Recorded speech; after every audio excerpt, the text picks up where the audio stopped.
ఓం సమర్థ సద్గురు శ్రీ సాయినాథాయ నమః. శ్రీ సాయి సచ్చరిత్రము 23వ అధ్యాయము. ప్రస్తావన. యోగము, ఉల్లిపాయ, పాముకాటు నుండి శ్యామను కాపాడుట, కలరా రోగము, గురుభక్తుని పరీక్షించుట. ప్రస్తావన. నిజముగా ఈ జీవుడు త్రిగుణములకు అనగా సత్వరజస్తమో గుణములకు అతీతుడు. కానీ మాయచే గప్పబడి వాని నైజమగు సచ్చిదానందమును మరచుచు తాను శరీరమే అనుకొనుచు అట్టి భావనతో తానే చేయువాడు అనుభవించువాడు అని అనుకొనుచు లెక్కలేని బాధలతో చిక్కుకొనుచు విముక్తిని గాంచలేకున్నాడు. విమోచనమునకు మార్గం ఒక్కటే కలదు. అది గురుని పాదములయందు ప్రేమమయమగు భక్తి. గొప్ప నటుడగు సాయి తన భక్తులను వినోదింపచేసి వారిని తమ నైజములోనికి మార్చెను. ఇంతకు పూర్వము చెప్పిన కారణములచే మేము సాయిని భగవంతుని అవతారంగా ఎంచుచున్నాము. కానీ వారు ఎల్లప్పుడూ తాము భగవంతుని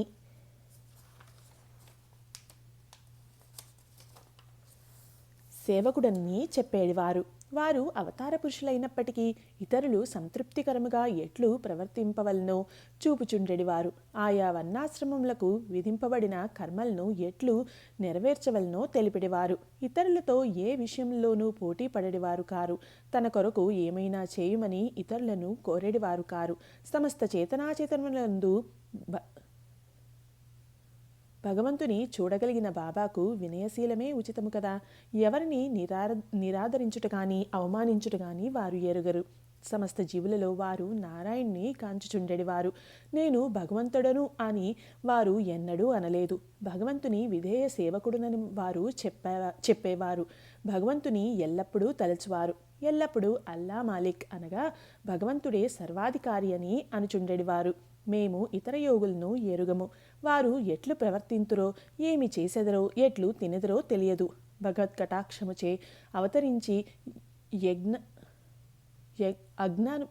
అవతరించి అజ్ఞానులకు బద్ధజీవులకు విమోచనము కలగచేసెదరని మాత్రం ఎరుగుదుము. మన పుణ్యమేదైనా ఉన్నచో మహాత్ముల కథలను లీలలను వినుటకు కుతూహలము కలుగును. లేనిచో అట్లు జరగదు. ఇక ఈ అధ్యాయంలోని ముఖ్య కథలను చూచెదము. యోగము, ఉల్లిపాయ. ఒకనాడు యోగాభ్యాసము చేయు సాధకుడొకడు నానాసాహెబ్ చాందోర్కర్తో కలిసి షిరిడీకి వచ్చెను. అతడు యోగశాస్త్రములకు సంబంధించిన గ్రంథములన్నీ చదివెను. తుదకు పతంజలి యోగసూత్రములు కూడా చదివెను. కానీ అనుభవం ఏమీయూ లేకుండెను. అతడు మనస్సును కేంద్రీకరించి సమాధి స్థితిలో కొంచెం సేపైనా ఉండలేకుండెను. సాయిబాబా తన ఎడల ప్రసన్నుడైనచో చాలాసేపు సమాధిలో ఉండుట నేర్పెదరని అతడు అనుకొనెను. ఈ లక్ష్యంతో అతడు షిరిడీ వచ్చెను. అతడు మసీదుకు పోయి చూచుసరికి బాబా ఉల్లిపాయతో రొట్టె తినుచుండిరి. దీనిని చూడగానే అతనికి మనస్సున ఒక ఆలోచన మెదిలెను. రుచిలేని రొట్టెను పచ్చి ఉల్లిపాయతో తినువాడు నా కష్టములను ఎట్లు తీర్చగలడు? నన్ను ఎట్లు ఉద్ధరించగలడు? సాయిబాబా అతని మనస్సున మెదిలిన ఆలోచనను గ్రహించి నానాసాహెబ్తో ఇట్లనెను. నానా, ఎవరికైతే ఉల్లిని జీర్ణించుకును శక్తి కలదో వారే దానిని తినవలెను. ఇది విని యోగి ఆశ్చర్యపడెను. వెంటనే బాబా పాదములపై పడి సర్వస్య శరణాగతి చేసెను. స్వచ్ఛమైన మనస్సుతో తన కష్టములను తెలిపి ప్రత్యుత్తరములు బడిసెను. ఇట్లు సంతృప్తి చెంది ఆనందించువాడై బాబా ఊది ప్రసాదముతో ఆశీర్వాదములతో షిరిడి విడిచెను. పాముకాటు నుండి శ్యామను కాపాడుట. ఈ కథను ప్రారంభించక పూర్వము హేమత్ పంతు జీవుని పంజరములో ఉన్న రామచిలుకతో సరిపోల్చవచ్చును అనిరి. రెండును బంధింపబడియే ఉన్నవి. ఒకటి శరీరములోను, రెండవది పంజరమందును. రెండును తన ప్రస్తుత స్థితియే బాగున్నదని అనుకొనుచున్నవి. సహాయకుడు వచ్చి వానిని బంధముల నుండి తప్పించగనే వానికి నిజము తెలియను. భగవత్ కటాక్షముచే గురువు వచ్చి వారి కండ్లను తెరిపించి బంధ విముక్తులు చేసినప్పుడు వారి దృష్టి అన్నింటికంటే గొప్ప స్థితి వైపు పోవును. అప్పుడే గతించిన జీవితం కంటే రానున్నది గొప్పది అని గ్రహింతురు. గత అధ్యాయంలో మిరీకరుకు రానున్న అపాయంను కనిపెట్టి దాని నుండి అతన్ని తప్పించిన కథ వింటిరి. అంతకంటే ఘనమగు కథను ఇచట వినెదరు. ఒకనాడు శ్యామను విషసర్పము కరిచెను. అతని చిటికిన వేలును పాము కరుచుటచే శరీరంలోనికి విషము వ్యాపింప మొదలెడెను. బాధ ఎక్కువగా ఉండెను. శ్యామ తాను మరణించదనని అనుకొనెను. స్నేహితులు అతన్ని విరోబా గుడికి తీసుకొని పోవా నిశ్చయించిరి. పాము కాట్లు అచట బాగగుచుండెను. కానీ శ్యామ తన విరోబాయగు బాబా వద్దకు పరుగిడెను. బాబా అతన్ని చూడగానే కోపముతో వానిని తిట్టనారంభించెను. ఓరి పిరికి పురోహితుడా, పైకెక్కవద్దు, ఎక్కితివో ఏమగునో చూడు అని బెదిరించుచు తర్వాత ఇట్లు గర్జించెను. పో, వెడలి పొమ్ము, దిగువకు పొమ్ము. బాబా ఇట్లు కోపోద్దీపితుడగుటగా చూచి శ్యామ మిక్కిలి విస్మయమొందెను, నిరాశ చెందెను. అతడు మసీదును తన ఇల్లుగా, బాబా తన ఆశ్రయముగా భావించుచుండెను. బాబా తననట్లు తరిమివేసినచో తాను ఎక్కడికి పోగలడు? అతడు ప్రాణమందు ఆశ వదులుకొని ఊరకుండెను. కొంతసేపటికి బాబా శాంతించి శ్యామ దగ్గరకు పోయి కూర్చొని ఇట్లనెను. భయపడవద్దు, ఏమాత్రమూ చింతించకు. ఈ దయామయుడైన పకీరు నిన్ను తప్పక రక్షించును. ఇంటికి పోయి ఊరక కూర్చుండుము, బయటికి పోవద్దు. నా యందు విశ్వాసం ఉంచుము, భయపడకుము, ఆందోళన పడవద్దు. ఇట్లని శ్యామను ఇంటికి పంపించెను. వెంటనే బాబా తాత్యా పాటిల్ను, కాకాసాహెబ్ దీక్షిత్ను అతని వద్దకు పంపి తనకు ఇష్టం వచ్చినవి తినవచ్చుననియు, గృహంలోనే తిరగవచ్చుననియు, కానీ పండుకొనకూడదనియు ఈ సలహాల ప్రకారము నడుచుకొమ్మనెను. కొద్ది గంటల్లో శ్యామ బాగుపడెను. ఈ పట్టున జ్ఞప్తియందుంచుకొనవలసింది ఏమన, బాబా పలికిన 5 అక్షరముల మంత్రము భో, వెడలిపొమ్ము, దిగువకు పొమ్ము శ్యామను ఉద్దేశించినది కాక విషమును ఆజ్ఞాపించిన మాటలు. ఆ విషయము పైకి ఎక్కరాదనియు అది శరీరమంతటా వ్యాపించరాదనియు బాబా ఆజ్ఞాపించిరి. మంత్రములలో వారు ఆరితేరిన తక్కిన వారి వలె వారు ఏ మంత్రము ఉపయోగించనవసరం లేకుండెను. మంత్రబియ్యము కానీ తీర్థము కానీ ఉపయోగించనవసరం లేకుండెను. శ్యామ జీవితమును రక్షించుటలో వారి పలుకులే అత్యంత శక్తివంతములైనవి. ఎవరైనా ఈ కథ గాని ఇంకా ఇతర కథలు గాని విన్నచో బాబా పాదముల యందు స్థిరమైన నమ్మకం కలుగును. మాయను మహాసముద్రమును దాటుటకు బాబా పాదములను హృదయంలో ధ్యానించవలను. కలరా రోగము. ఒకప్పుడు షిరిడీలో కలరా భయంకరంగా చెలరేగుచుండెను. గ్రామవాసులు మిక్కిలి భయపడిరి. వారు ఇతరులతో రాకపోకలు మానిరి. గ్రామంలో పంచాయతీ వారు సభ చేసి 2 అత్యవసరమైన నియమములు చేసి కలరా నిర్మూలించ ప్రయత్నించిరి. అవి ఏవనా, కట్టెల బండ్లను గ్రామంలోనికి రానియ్యకూడదు, మేకను గ్రామంలో కోయరాదు, ఎవరైనా వీనిని ధిక్కరించినచో వారికి జరిమానా వేయవలనని తీర్మానించిరి. బాబాకు ఇదంతయు ఒట్టి చాదస్తమని తెలియను. కాబట్టి బాబా ఆ చట్టములను లక్ష్యపెట్టలేదు. ఆ సమయంలో కట్టెల బండి ఒకటి ఊరిలోనికి ప్రవేశించుచుండెను. ఊరిలో కట్టెలకు కరువు ఉన్నదని అందరికీ తెలియను. అయినప్పటికీ కట్టెల బండిని తరిమివేయుటకు ప్రయత్నించుచుండిరి. బాబా ఆ సంగతి తెలుసుకొని అచ్చటికి వచ్చి కట్టెల బండిని మసీదుకు తీసుకుపోమ్మని ఉత్తర్వు ఇచ్చెను. బాబా చర్యకు వ్యతిరేకంగా చెప్పుటకు ఎవ్వరూ సాహసించలేదు. దుని కొరకు కట్టెలు కావలసి ఉండెను కనుక బాబా కట్టెలు కొనెను.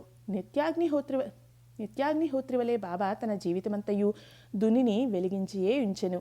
అందులకై వారికి కట్టెలు అవసరం కనుక వాటిని నిల్వ చేయువారు. బాబా గృహము అనగా మసీదు ఎప్పుడూ తెరిచి ఉండేది. ఎవరైనా పోవచ్చును. దానికి తాళం కానీ చెవి కానీ లేదు.